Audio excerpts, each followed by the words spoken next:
بل هو قرآن مجيد في لوح محفوظ.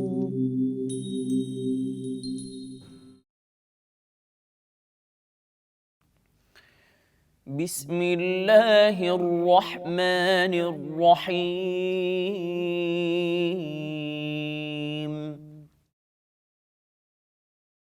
ألف لام ميم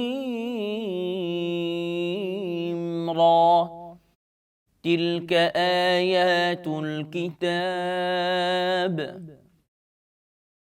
والذي أنزل إليك من ربك الحق ولكن أكثر الناس لا يؤمنون. الله الذي رفع السماوات بغير عمد ترونها ثم استوى على العرش وسخر الشمس والقمر كل يجري لأجل مسمى يدبر الأمر يفصل الآيات لعلكم بلقاء ربكم توقنون. وهو الذي مد الأرض وجعل فيها رواسي وأنهارا ومن كل الثمرات جعل فيها زوجين اثنين يغشي الليل النهار إن في ذلك لآيات لقوم يتفكرون. وفي الأرض قطع متجاورات وجنات من أعناب وزرع ونخيل صنوان وغير صنوان يسقى بماء واحد ونفضل بعضها على بعض في الأكل إن في ذلك لآيات لقوم يعقلون. وإن تعجب فعجب قولهم أإذا كنا ترابا أإنا لفي خلق جديد أولئك الذين كفروا بربهم وأولئك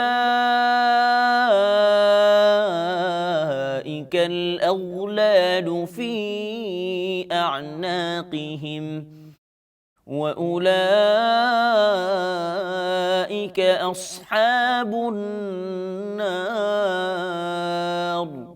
هم فيها خالدون. ويستعجلونك بالسيئة قبل الحسنة وقد خلت من قبلهم المثلات وإن ربك لذو مغفرة للناس على ظلمهم وإن ربك لشديد العقاب. ويقول الذين كفروا لولا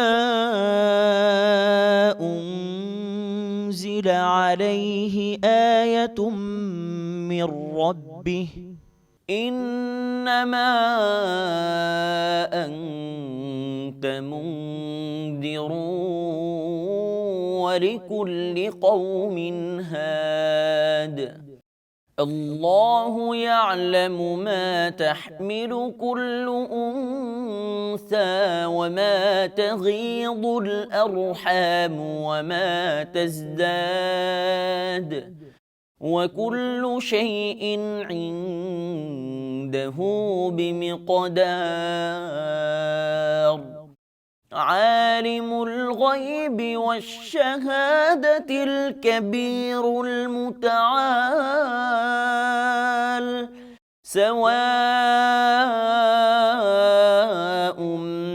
منكم من أسر القول ومن جهر به ومن هو مستخف بالليل وسارب بالنهار له معقبات من بين يديه ومن خلفه يحفظونه من أمر الله إن الله لا يغير ما بقوم حتى يغيروا ما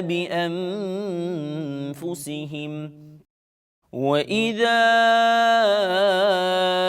أراد الله بقوم سوءا فلا مرد له وما لهم من دونه من وال هو الذي يريكم البرق خوفا وطمعا وينشئ السحاب الثقال ويسبح الرعد بحمده والملائكة من خيفته ويرسل الصواعق فيصيب بها من يشاء وهم يجادلون في الله وهو شديد المحال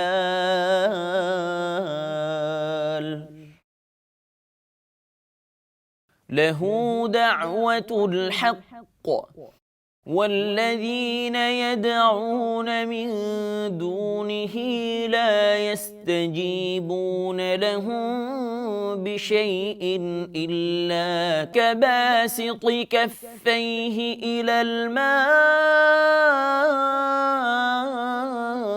ليبلغ فاه وما هو ببالغه وما دعاء الكافرين إلا في ضلال ولله يسجد من في السماوات والأرض طوعا وكرها وظلالهم بالغدو والآصال صدق الله العظيم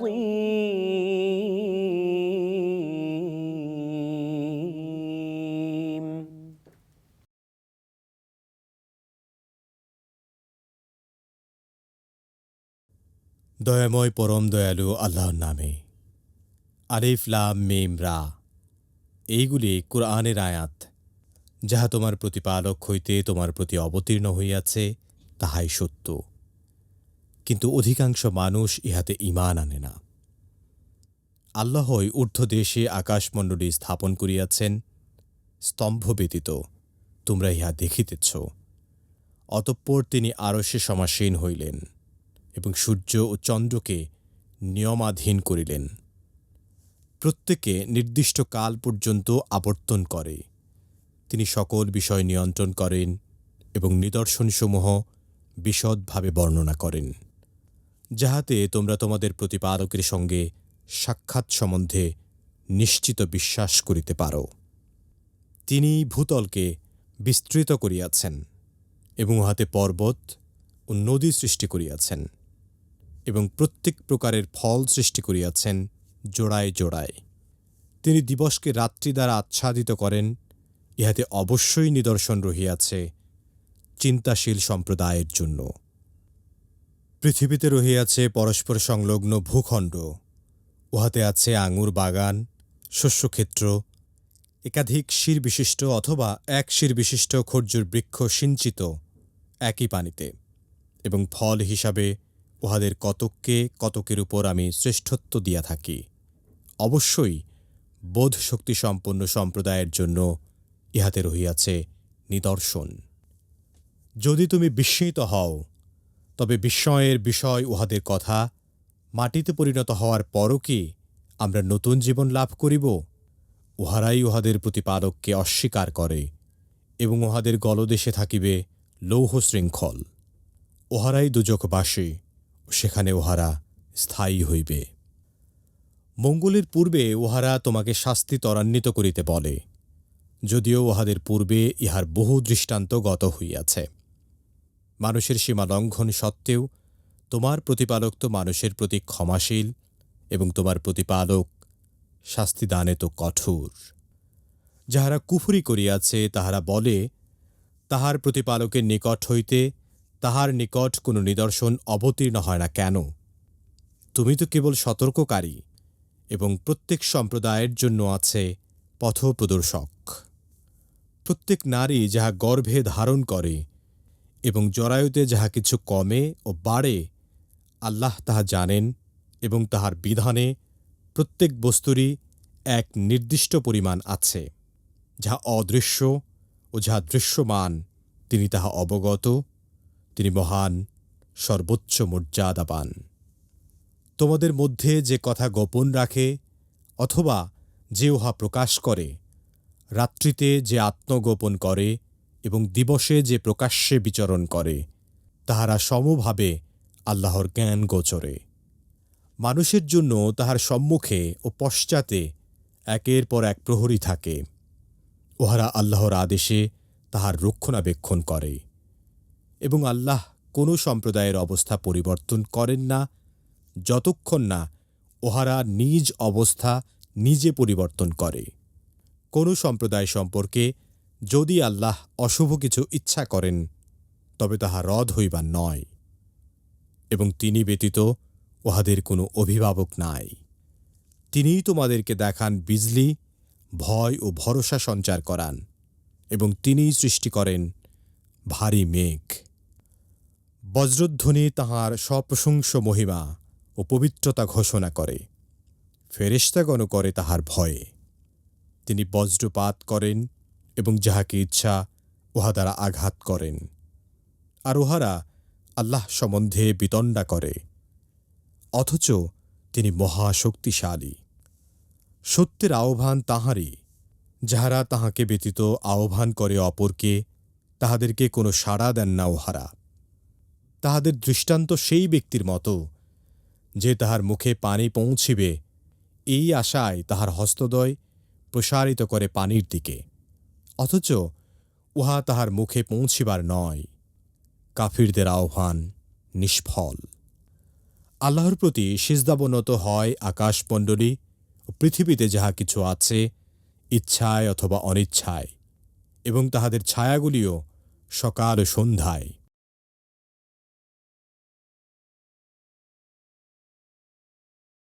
আলহামদুলিল্লাহি ওয়াহদা ওয়াসসালাতু ওয়াসসালামু আলা মান লা নাবিয়্যা বা'দা আম্মা বা'দ।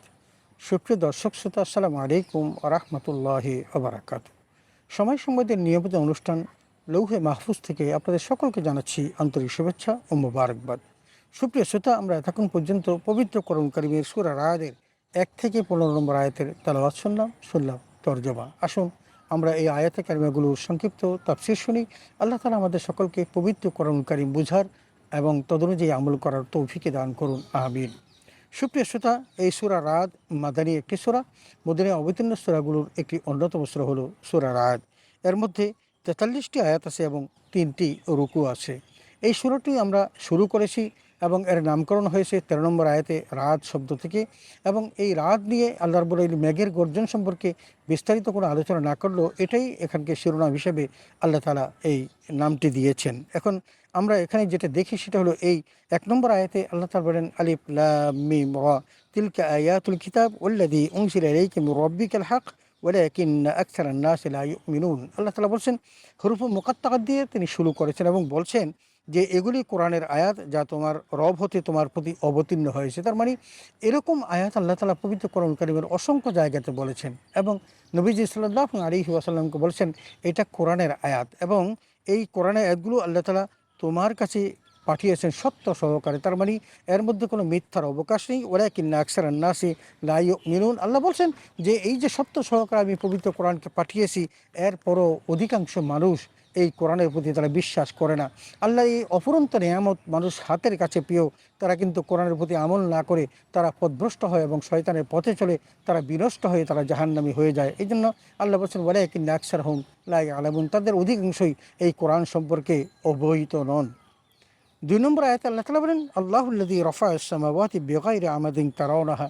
এখানে আল্লাহ তাআলা তার একদম মহা কৌশলের কথা বলেছেন এবং তার যে ক্ষমতা, অপার ক্ষমতার কথা বলতে গিয়ে বলেন যে আল্লাহ তো তিনি যিনি আসমানকে খুঁটিবিহীন সৃষ্টি করেছেন। সুম্মাস্তাওয়া আলাল আরশে, আল্লাহ এই জমিন আসমান সৃষ্টি করার পর তিনি আরশের মধ্যে সমাসীন হলেন। ওয়াসাক্খারা শামস ওয়াল কামার এবং কুল্লি ইয়াজরি ইলা আজালিন মুসাম্মা। আল্লাহ তাআলা বলছেন যে তিনি তারপর চন্দ্র এবং সূর্য এই উভয়কে আল্লাহ তাআলা সৃষ্টি করলেন এবং তাকে আল্লাহ তাআলা নিয়ন্ত্রণ করে দিলেন। এই প্রত্যেকটাই কিন্তু তারা নিজ নিজ কক্ষপথে পরিভ্রমণ করছে। তার মানে সূর্য চাঁদকে নাগাল পাচ্ছে না এবং চাঁদও সূর্যের নাগাল পাচ্ছে না। তার মানে ফাকুল্লুম ফি ফালাকি ইয়াসবাহুন, প্রত্যেককেই তাদের নিজ নিজ কর্তব্যে তারা পরিভ্রমণ করছে।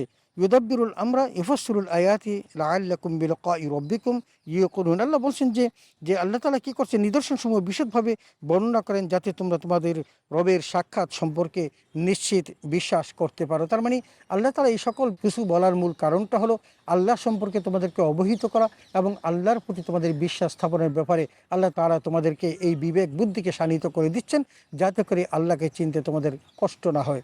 এই জন্য পবিত্র কোরআন কারীমে আল্লাহ তার কুদরতের নিদর্শনগুলো বাস্তব আমাদের সামনে উপস্থাপন করেছেন এবং সেখানে চাঁদ এবং সূর্যের কথাও বলছেন।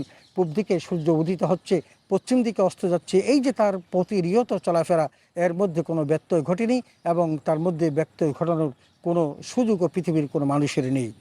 3 নম্বর আয়াতে আল্লাহ তাআলা বলেন ওয়াহুয়াল্লাযী বাদ্দাল আরদা ওয়া জাআলা ফিহা রাওয়াসিয়া ওয়া আনহারা ওয়া মিন কুল্লিস সামারাতি জাআলা ফিহা যাওজাইন ইসনাইন। এখানে আল্লাহ তাআলা একটা কথা তার কুদরতের এই কথাগুলো বলতে গিয়ে বলছেন সে মহান সত্তা তো তিনি যিনি ভূতলকে তিনি কী করেছেন, বিস্তৃত করেছেন এবং তাতে পর্বত এবং নদী সৃষ্টি করেছেন। তার মানে জমিন সৃষ্টি করে ক্ষান্ত হননি, আল্লাহ তাআলা সেখানে পাহাড়ও সৃষ্টি করেছেন, আবার ঝর্ণাধারা সৃষ্টি করেছেন। ওয়া মিন কুল্লিস সামারাতি জাআলা ফিহা যাওজাইন, এবং পৃথিবীতে আল্লাহ তাআলা প্রত্যেকটি ফলকে আল্লাহ জোড়া জোড়া সৃষ্টি করেছেন এবং ইউকশিল লাইলান নাহার, আল্লাহ তাআলা দিনকে রাতের দ্বারা, রাতকে দিন দ্বারা আল্লাহ আচ্ছাদিত করে দেন। ইন্না ফি যালিকা লাআয়াতিল লিকাওমিন ইয়াতাফাক্কারুন। এই যে বিষয়গুলো আমি উপস্থাপন করছি যাতে করে মানুষ চিন্তা করতে পারে এবং যারা চিন্তাশীল তাদের জন্য এখানে খোরাক রয়েছে, নিদর্শন রয়েছে, তারা এগুলো দেখেই মহান রবকে চিনতে পারবেন এবং তার প্রতি তারা বিশ্বাস স্থাপন করতে পারবেন। 4 নম্বর আয়াতে আল্লাহ তাআলা বলেন ওয়াফিল আরদি কিতাউম মুতাজাওয়িরাত ওয়া জান্নাতুম মিন আনাবিন ওয়া যারউন ওয়া নাখিলুন সিনওয়ানুন ওয়া গায়রু সিনওয়ান ইসকা বিমাইন ওয়াহিদ। এখানে বড় একটি আয়াতে আমার আল্লাহ তাআলা বলেন পৃথিবীতে রয়েছে পরস্পর সংলগ্ন ভূখণ্ড, একটার সাথে আরেকটা ভূখণ্ড মিশে আছে এবং এতে আছে আঙ্গুর ফল এবং শস্যক্ষেত্র, একাধিক শির বিশিষ্ট অথবা এক শির বিশিষ্ট খেজুর বৃক্ষ সিঞ্চিত একই পানিতে এবং ফল হিসাবে এগুলোর কক্ষগুলো একের উপর আরেকটাকে আমি শ্রেষ্ঠত্ব দিয়েছি। তার মানে আল্লাহ তাআলা মানুষের জন্য, যে মানুষের কল্যাণের জন্য, তাদের খাদ্যের ব্যবস্থা করার জন্য বিভিন্ন রকমের ফল ফলাদি যে আল্লাহ তাআলা সৃষ্টি করেছেন সেই কথাগুলো আমার আল্লাহ তাআলা স্পষ্ট করে এখানে ব্যক্ত করেছেন এবং বলছেন অনুফাদ্দুলু বা'দান আলা বা'দিন ফিল উকুরে, আমি এই খাওয়ার জন্য আমি এগুলোকে আমি কতককে কতকের উপর আমি শ্রেষ্ঠত্ব দিয়েছি। কোনোটার মধ্যে তিতা আছে, কোনোটার মধ্যে টক আছে, কোনোটা মিষ্টি আছে। তার মানে মানুষ পছন্দ করে কোনটাকে খাবে, এই জন্য একটার উপর একটাকে আমি প্রাধান্য দিয়েছি। ইন্না ফি যালিকা লাআয়াতিল লিকাওমিন ইয়াকিলুন। আবারও আল্লাহ তাআলা বলেন এই সকল কিছুর এই ভিন্নতা প্রদান করার মূল উদ্দেশ্য হলো যারা চিন্তাশীল, যারা ভাবক, যাদের জ্ঞান বুদ্ধি আছে, তারা যেন মহান রবের এই কীর্তি বুঝতে পারেন এবং আল্লাহর অপার করুণা সম্পর্কে অবহিত হতে পারেন। 5 নম্বর আয়াতে আল্লাহ তাআলা বলেন ওয়া ইন তা'জাব ফা'আজাবুন কাওলুহুম আইযা কুন্না তুরাবান আইন্না লাফি খালকিন জাদীদ। এখানে আল্লাহ তাআলা যে কথাটি বলতে চাচ্ছেন সেটা হলো যে তোমরা তো বিস্মিত হও, তাহলে বিশ্বের বিষয়ে তাদের বক্তব্য যে আশ্চর্য, যে তোমরা মানুষ যখন মরে যায় মাটির সাথে মিশে যায় এবং সেই মাটির সাথে মিশে যাওয়া মানুষগুলোকে নতুন করে আল্লাহ তাআলা কীভাবে সৃষ্টি করবেন এমনটি তোমরা ভেবে থাকো, কিন্তু তোমাদের মনে রাখা উচিত উলাইকাল্লাযীনা কাফারু বিরাব্বিহিম, যারা তাদের মহান রবের প্রতি অস্বীকার করে, মহান রবকে যারা মানতে চায় না, অস্বীকার যারা করে, উলাইকাল আগলারু, আল্লাহ তাআলা বলছেন যে ওই সমস্ত মানুষগুলো যে যারা তারাই হবে জাহান্নামী এবং সেখানে তারা অনাদি অনন্তকাল থাকবে। রব্বুল আলামিন মানুষ সৃষ্টি করে যে প্রথমবার সৃষ্টি করেছেন তাকে যেরকমভাবে আল্লাহ তাআলা আবার কি করেছেন আবার উঠাবেন, এটা তাদের কাছে বিস্ময়। তাদের জেনে রাখা উচিত যে মাটিগুলো যখন শুষ্ক থাকে সেই শুষ্ক মাটি থেকে মহান রব যেমনিভাবে আবার আগাছা দেন, ফল দেন এবং সেখান থেকে ফল উৎপন্ন হয়, এটা যদি তোমাদের কাছে বিস্ময়কর না হতে পারে তাহলে আল্লাহ তাআলা মানুষ সৃষ্টি করে তাকে মৃত্যুর পর আবার নতুন করে সৃষ্টি করবেন, এটা তোমাদের কাছে বিস্ময়ের বিষয় হয় কেমন করে। 6 নম্বর আয়াতে আল্লাহ তাআলা বলেন ওয়াস্তাজিরুনাকা বিসসাইয়্যাতি ক্বাবলা আল হাসানা ওয়া ক্বাদ খালাত মিন ক্বাবলিহিমুল মাসুরাত। আল্লাহ বলছেন যে মঙ্গলের পূর্বে তারা তোমাকে শাস্তি ত্বরান্বিত করতে বলে এবং তারা তাদের কাছে বহু দৃষ্টান্ত আছে। তারা জানেন যে পূর্ববর্তী নবীর উম্মতরা অস্বীকার করার কারণে তারা ধ্বংস হয়েছে, তারপরেও তারা আপনাকে বারবার বলে আপনি যেন কি করবেন, তাদের জন্য বিভিন্ন রকমের আযাব নিয়ে আসেন। আল্লাহ বলছেন ওয়াইন্না রাব্বাকা লাযু মাগফিরাতিন লিন-নাসি আলা যুলমিহিম, তারা এই সমস্ত অনাচার অত্যাচার করার পরও আমার আল্লাহ রাব্বুল আলামিন তিনি তো মাগফিরাতের মালিক, মানুষের প্রতি তিনি কি করেন, তিনি দয়া করেন, ক্ষমা করেন। ওয়াইন্না রাব্বাকা লাশাদীদুল ইকাব, আর আল্লাহ কিন্তু চাইলে বড় ধরনের শাস্তিও দিতে পারেন, কিন্তু আল্লাহ রাব্বুল আলামিন শাস্তি দেন না, কারণ এই জমিনের মধ্যে রাসূল আকরাম সাল্লাল্লাহু আলাইহি ওয়াসাল্লাম থাকা অবস্থায় আল্লাহ তাআলা তার নবীর সাথে কমিটমেন্ট করেছেন যার উম্মতকে তিনি কখনো শাস্তি দিবেন না। 7 নম্বর আয়াতে আল্লাহ তাআলা বলেন ওয়ায়াকুলুল্লাযীনা কাফারু লাউলা উনজিলা আলাইহি আয়াতুম মির রাব্বিহি ইন্নামা আনতা মুনযির ওয়া লিকুল্লি কওমিন হাদ। আল্লাহ তাআলা বলেন যে 7 নম্বর আয়াতে তারা বলতে চাচ্ছেন যে যারা কুফরি করছে তারা বলে তাদের রবের নিকট হতে তাদের নিকট কোনো নিদর্শন অবতীর্ণ হয় না, কারণ তার মানে তারা চাচ্ছেন এমন করে নিদর্শন হোক যে নিদর্শন দেখে তারা রাসূল আকরাম সাল্লাল্লাহু আলাইহি ওয়াসাল্লামকে তারা বিশ্বাস স্থাপন করবেন, অথবা তারা বড় ধরনের কোনো আযাব দেখে তারা ভয় করবেন। আল্লাহ বলছে ইন্নামা আনতা মুনযির, হে নবী তুমি তাদেরকে জানিয়ে দাও যে আমি তো শুধু ভয় প্রদর্শনকারী, তোমাদের কাছে নতুন কোনো বার্তা নিয়ে আসা এই ক্ষমতা আমার নেই। ওয়ালি কুল্লি কওমিন হাদ, আল্লাহ তাআলা প্রত্যেক জাতির জন্য একজন হেদায়েতকারী পাঠিয়েছেন, আর আমি সেই একজন হেদায়েতকারী। আমার কাজ হলো তোমাদেরকে হেদায়েত করা, আমার কোনো কাজ মুজিজা প্রদর্শন করা নয় এবং তোমাদেরকে ভয় প্রদর্শন করা নয়। আমি শুধু তোমাদেরকে ভয়ের কথাগুলো বলে যেতে পারবো, বাকিটা আমার মহান রবের কৃপা। 8 নম্বর আয়াতে আল্লাহ তাআলা বলেন আল্লাহু ইয়ালামু মা তাহমিলু কুল্লু উনসা ওয়া মা তাগীদুল আরহাম ওয়া মা তাজদাদ ওয়া কুল্লু শাইইন ইনদাহু বিমিকদার। আল্লাহ তাআলা তার আরেকটি করুণা এবং তার শক্তিমত্তার কথা বলতে গিয়ে বলেন যে আল্লাহ তো তিনি যিনি নারী গর্ভে যা ধারণ করে এবং জরায়ুতে যা কিছু কমে এবং বাড়ে এই সকল কিছু সম্পর্কে জানেন। তার মানে আল্লাহ তাআলা মানুষের, তার মানে আমরা আমাদের মায়ের গর্ভ থেকে এসেছি, এই মায়ের গর্ভে মানুষের যে ভিন্নতা, সেখানে সন্তান ছেলে হবে নাকি মেয়ে হবে, কিভাবে বৃদ্ধি পায়, এই সকল কিছু সম্পর্কে আমার আল্লাহ তাআলা জানেন। ওমা তাগীদুল আরহাম ওমা তাজদাদ, কেমনে কমে কেমনে বাড়ে এই সকল কিছুর ক্ষমতা একমাত্র আল্লাহ রাখেন।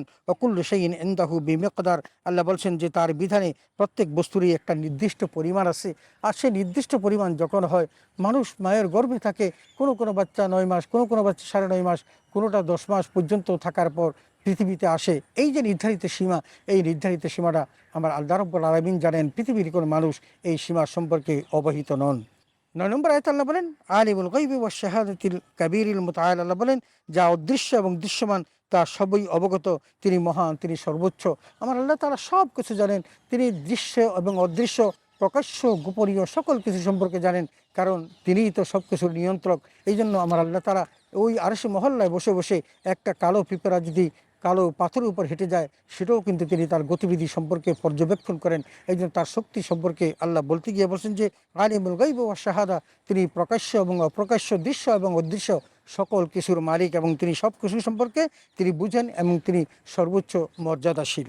সুপ্রিয় শ্রোতা, 10 নম্বর আয়াতে আল্লাহ তাআলা বলেন সাওয়াউম মিনকুম মান আসরাল কওল ওয়া মান জাহারা বিহি। আল্লাহ তাআলা বলছেন তোমাদের মধ্যে যে কথা গোপন রাখে আর যে কথা প্রকাশ করে, অথবা যে রাতে যে আত্মগোপন করে এবং দিনে যে প্রকাশ্যে সে বিরুদ্ধাচরণ করে, এই সমস্ত সকল কিছু আমার আল্লাহ তাআলা একমাত্র তিনিই জানেন। এবং আল্লাহ বলছেন তারা সম্ভবভাবে তার জ্ঞান গোচর, তার মানে আল্লাহ প্রকাশ্যটা যেরকম জানেন, অপ্রকাশ্য জানেন। যে মানুষ স্পষ্ট করে বলছেন তারটাও যেমন জানেন, যিনি গোপন করেন তারটাও জানেন। তার মানে মহান রবের কাছে কোনো কিছুই অগোচর নয় এবং সকল কিছু তার কাছে সমানভাবে দৃশ্যমান। 11 নম্বর আয়াতে আল্লাহ তাআলা বলেন, লাহু মুআক্কিবাতুম মিন বাইনি ইয়াদাইহি ওয়া মিন খালফিহি ইয়াহফিজুনাহু মিন আমরিল্লাহ ইন্নাল্লাহা লা ইউগাইয়িরু মা বিকওমিন হাত্তা ইউগাইয়িরু মা বিআনফুসিহিম। আল্লাহ বলছেন যে মানুষের জন্য তার সামনে ও পিছনে একের পর এক আল্লাহ তাআলা প্রহরী নির্ধারণ করে রেখে দিয়েছেন। তারা সব কিছু পর্যবেক্ষণ করছেন, দেখছেন, এমনকি মানুষের প্রত্যেকটি কথাকে সংরক্ষণ করার জন্য আল্লাহ তাআলা একজন ফেরেশতা নিয়োজিত করে রেখে দিয়েছেন। ওরা আল্লাহর আদেশে এই সকল কিছু রক্ষণাবেক্ষণ করে। নিশ্চয়ই আল্লাহ কোনো সম্প্রদায়ের অবস্থার পরিবর্তন করেন না যতক্ষণ পর্যন্ত না ওই সম্প্রদায় নিজে তার অবস্থার পরিবর্তন করেন। তার মানে আল্লাহ তাআলা বলতে চাচ্ছেন যে মানুষের ভাগ্যের পরিবর্তন করার জন্য মানুষকেই আগে চিন্তা করতে হয়। মানুষ যখন চিন্তা করে, যখন সেভাবে কাজ করে, আমার আল্লাহ তাআলা তারপরে তাকে সেই কাজে বারাকা দান করেন। এই জন্য বলছেন যে আমরা শুধু চেষ্টা করব, চেষ্টার মালিক কিন্তু পরিপূর্ণতা দান করার মালিক হলেন আল্লাহ রব্বুল আলামিন। এই জন্য বলছেন ওয়াইদা আরাদাল্লাহু বিকওমিন সুআন ফালা মারাদ্দা লাহু, বলছেন যে আল্লাহ যদি কোনো সম্প্রদায়কে অশুভ কিছু ইচ্ছা করেন তাহলে তার রদ করার ক্ষমতা পৃথিবীর কোনো মানুষের নাই। তার মানে কাউকে যদি আল্লাহ বিপর্যয়ের মধ্যে ফেলবেন, ওই বিপর্যয় থেকে উঠার কোনো সাধ্য পৃথিবীর কোনো মানুষের নাই। এবং আল্লাহ যদি কাউকে ওই বিপর্যয়ের মধ্যে ফেলে দেন তাহলে তাকে উদ্ধার করার মতো পৃথিবীর কোনো মানুষের সাধ্য নাই। ওমা লাহুম মিন দুনিহি মিন ওয়াল, বলছেন যে তাদের কোনো অভিভাবক ওলি এই পৃথিবীতে নাই। তার মানে আল্লাহ রাব্বুল আলামিনের কাছে সকল ক্ষমতা, তিনি ভালো এবং মন্দ সকল কিছু করার অধিকার রাখেন। 12 নম্বর আয়াতে আল্লাহ তাআলা বলেন, হুয়াল্লাযী ইউরীকুমুল বারকা খাওফান ওয়া তামান ওয়া ইউনশিউস সাহাবাস সিকাল। আল্লাহ বলছেন যে তিনি তোমাদেরকে বিজলি দেখান এবং যা ভয় ও ভরসা সঞ্চার করে, এবং তিনি সৃষ্টি করেন ঘন মেঘ। তার মানে আল্লাহর হুকুমের মধ্যে সব কিছু নিয়ন্ত্রিত। এই কথাই বলতে গিয়ে আল্লাহ তাআলা বলছেন যে তিনি তোমাদেরকে বিজলি দেখান। বিজলির যে চমক, এটা যে উপর থেকে আকাশ থেকে পড়ে, সেটা দ্বারা তিনি যে ভয় দেখান, এই সকল কিছুর মালিক কিন্তু আল্লাহ তাআলা। তিনি ভরসা এবং ভয় দুটোই সঞ্চার করেন, এবং তিনি ঘন মেঘ তৈরি করেন যেখান থেকে বৃষ্টি বর্ষিত হয়, এবং সেই বৃষ্টির মধ্য দিয়ে পৃথিবীর মানুষ উপকৃত হয়। তারা শস্য ফলায় এবং সেই শস্য দিয়ে তারা তাদের জীবিকা নির্বাহ করে। 13 নম্বর আয়াতে আল্লাহ তাআলা বলেন, ওয়াইসাব্বিহুর রাদু বিহামদিহি ওয়াল মালায়েকাতু মিন খিফাতিহি ওয়া ইরসিলুস সাওয়াইকা ফায়াসুবু বিহা মান ইয়াশা। এখানে আল্লাহ তাআলা বলছেন যে বজ্রধ্বনি যেটা আকাশ থেকে পতিত হয়, এবং ফেরেশতা সবাই এই প্রশংসা মহিমা এবং আল্লাহ তাআলার পবিত্রতা বর্ণনা করে। এই যে বজ্রধ্বনি হচ্ছে, এটাও কিন্তু আল্লাহর মহিমা, তারা আল্লাহর মহিমা প্রকাশ করছে। ফেরেশতাকুল আল্লাহর মহিমা প্রকাশ করছে, এবং তিনি বজ্রপাত ঘটান এবং যাকে ইচ্ছা ওটা দ্বারা তিনি আঘাত করেন। পৃথিবীতে যখন বর্ষাকাল আসে এবং যখন এই সমস্ত বজ্রপাত হয়, সেই বজ্রপাতে অনেক মানুষ মৃত্যুবরণ করে। এটাও কিন্তু মহান রবের ইচ্ছার মধ্যেই হচ্ছে। এবং বলছেন তথাপি ওরা আল্লাহ সম্পর্কে বিতণ্ডা করে, যদিও তিনি মহা শক্তিশালী। আল্লাহর এত শক্তি থাকার পরেও মানুষ তাকে নিয়ে বিতণ্ডা করে, তাকে নিয়ে তারা চিন্তা ভাবনা করতে চায় না এবং আল্লাহর পথে আসতে চায় না, যদিও আল্লাহ তাআলা এই সকল কিছু নিয়ন্ত্রক, এগুলো তিনি করে থাকেন। 14 নম্বর আয়াতে আল্লাহ তাআলা বলেন, লাহু দাওয়াতুল হক্কি ওয়াল্লাযীনা ইয়াদউনা মিন দুনিহি লা ইস্তাজীবুনা লাহুম বিশাইইন ইল্লা কাবাসিতিল কাফফাইহি ইলাল মা। এখানে আল্লাহ তাআলা বলছেন যে সত্যের আহ্বান তারই। আল্লাহ তাআলা যে আহ্বানগুলো করেন সেটাই সত্যের আহ্বান, এতে কোনো সন্দেহের অবকাশ নেই। যারা তাকে সারা আহ্বান করে অন্যকে, তারা কিন্তু তাদেরকে কোনোই সাড়া দেয় না। তার মানে আল্লাহকে ডাকলে আল্লাহ সাড়া দেয়, কিন্তু আল্লাহ ছাড়া অন্য দেবদেবী যদি কাউকে ডাকা হয়, তারা কিন্তু তার ডাকে কখনো সাড়া দেয় না। তাদের দৃষ্টান্ত সেই ব্যক্তির মতো যে তার মুখে পানি পৌঁছবে, ওই আশায় তার হস্তদ্বয় প্রসারিত করে এমন পানির দিকে যা তার মুখে পৌঁছায় না। তার মানে তিনি মুখ হা করে উপরের দিকে তাকিয়েছে পানি পৌঁছবে, কিন্তু পানি তার কাছে পৌঁছল না। এই কাফেরদের অবস্থা এমনটি হয়ে থাকে, যারা সত্য পথের দিশারি নয়, তারা ওই সঠিক পথে না চললে আল্লাহকে পাওয়া যায় না, এবং মহান রবকে যদি ডাকতে না পারে তাহলে তাদের কল্যাণও আসে না। তারা আল্লাহকে ছাড়া অন্য কাউকে যাদেরকে ডাকে, তারা কিন্তু আল্লাহর ডাকে সাড়া দিতে পারে না। এই জন্য মানুষের উচিত একমাত্র আল্লাহর ডাকে সাড়া দেওয়া এবং তার কাছে নিজেদের সকল আকুতি মিকুতি প্রকাশ করে তার কাছে চাওয়া। 15 নম্বর আয়াতে আল্লাহ তাআলা বলেন, ওয়ালিল্লাহি ইয়াসজুদু মান ফিস সামাওয়াতি ওয়াল আরদি তাওআন ওয়া কারহাম ওয়া জিলালুহুম বিল গুদুওয়ি ওয়াল আসাল। আল্লাহ তাআলা বলছেন যে আল্লাহর প্রতি সিজদাবনত হয় আকাশমণ্ডলী পৃথিবীতে যা কিছু আছে, ইচ্ছায় অথবা অনিচ্ছায়, এবং তাদের ছায়াগুলিও সকালে সন্ধ্যায়। এখানে আল্লাহ তাআলা তার প্রতি যে আমাদের প্রত্যেকের সিজদাবনত চিত্তে তাকে স্মরণ করা উচিত, সেই কথাটি বলতে গিয়ে বলছেন যে আসমান এবং জমিনে যা কিছু আছে তারা ইচ্ছাই হোক এবং অনিচ্ছাই হোক, তারা সকলেই কিন্তু কী করে আল্লাহর প্রতি সিজদা করে, এবং যেই সমস্ত ওই ছায়াগুলো আছে সেই সকালকার সন্ধ্যার এই ছায়াগুলো পর্যন্ত আল্লাহর তাসবিহ পাঠ করে এবং আল্লাহকে সিজদা করে। অতএব হে পৃথিবীর মানুষ প্রত্যেকেই যেহেতু আল্লাহর সিজদা করে তাসবিহ পাঠ করে, তোমাকে আল্লাহ শখের বশে সৃষ্টি করেছেন, দুনিয়ার সকল নাজ নিয়ামত তোমাকে দিয়েছেন, তুমি কিন্তু তোমার রবের প্রতি সিজদা করো। সুপ্রিয় দর্শক শ্রোতা, আমরা এতক্ষণ পর্যন্ত সূরা রাদের 1 থেকে 15 নম্বর আয়াতের তেলাওয়াত শুনলাম তর্জমা ও তাফসীর। এই কথাগুলোতে মহান রবের অনেক বড় নিদর্শনগুলো আল্লাহ তাআলা এখানে উপস্থাপন করেছেন। তার শক্তিমত্তার কথা বলেছেন, তিনি মানুষের প্রতি যে সকল এহসান করেছেন তাও বলেছেন, মানুষের প্রতি তার করুণার কথা বলেছেন, আল্লাহকে চেনার জন্য তার অনেকগুলো দৃষ্টান্ত তিনি এখানে উপস্থাপন করেছেন। আসুন আমরা কোরআনের প্রতি বিশ্বাস স্থাপন করি এবং কোরআন আমাদেরকে যেভাবে চলতে বলেছেন সেই পথ অবলম্বন করি, তাহলেই তো আমরা জান্নাত লাভ করতে পারবো। আল্লাহ তাআলা আমাদের সকলকে জান্নাত লাভে ধন্য করুন, আমিন। ওয়া আখিরু দাওয়ানা আলহামদুলিল্লাহি রাব্বিল আলামিন। আসসালামু আলাইকুম ওয়া রাহমাতুল্লাহি ওয়া বারাকাতুহু।